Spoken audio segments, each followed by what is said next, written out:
Hello, Mike here from the Low Carb Guide. In this video, I will share with you my misconceptions, mistakes, and ignorance before I lost 40 pounds in 8 months at the age of 50 while eating a low carb diet. Let's count down these by starting with my misconceptions and mistakes. Mistake number 9, who needs sleep? There were 2 areas where I made mistakes in my sleep patterns. 1, I was happy with 6 to 7 hours per night. Go to bed late, get up early.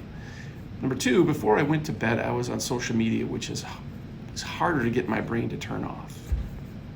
Mistake number 8, fasting is hard. The mistake, or in this case, a misunderstanding, is that intermittent fasting is hard. Before I started on this journey, I thought it was something that they only did in the Bible. Little did I know that it plays an important role in overall metabolic health. Mistake number 7, solitude, the American way. The mistake I made here is thinking I could do this on my own.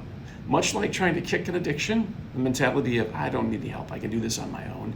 It's the American way. We're independent. We don't need help with such an easy task as losing weight. Mistake number 6, eat 6 times per day.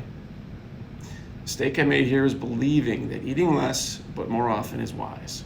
The wisdom went something like, if you're going to count calories, why not spread out your eating throughout the day? Just eat less throughout the day.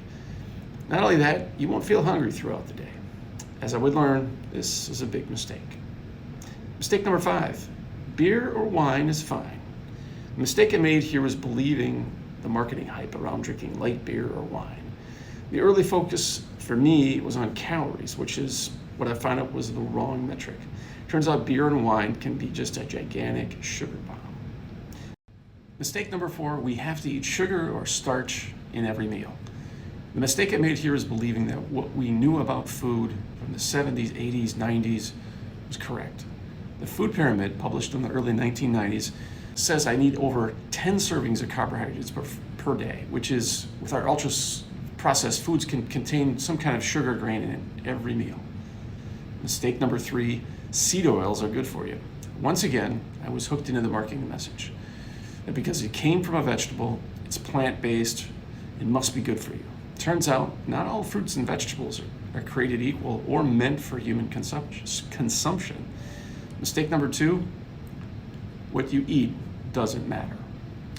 The more I think about what I just went along with when it came to what I put in my mouth is astonishing.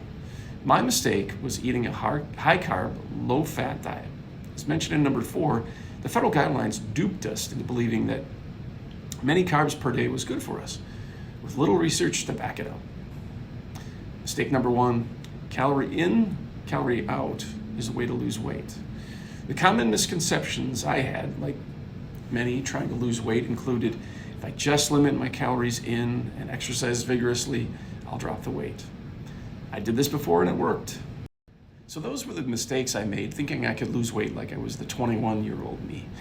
What I failed to realize is I was clueless about 6 things that led to the losing 40 pounds. Here are the top 6 things I was clueless about and how the body really works in effective weight loss.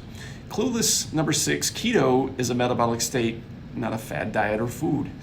Keto isn't just a way of eating, it's a lifestyle destination. Unfortunately, since marketers have gotten a hold of the word ketosis and shortened it to keto, things have gotten sideways when it comes to the term keto. I would argue that ketosis should be our 51st state. Once you get there, it's a great place to live for so many reasons. Future videos will dive a bit deeper into ketosis and what is a keto diet. Clueless number 5, sugar has many forms. Sugar, like the devil, takes many forms. Super sweet fruit, grains, beer, wine, potatoes, all do the same thing to the body. At a certain level of consumption, they will raise insulin.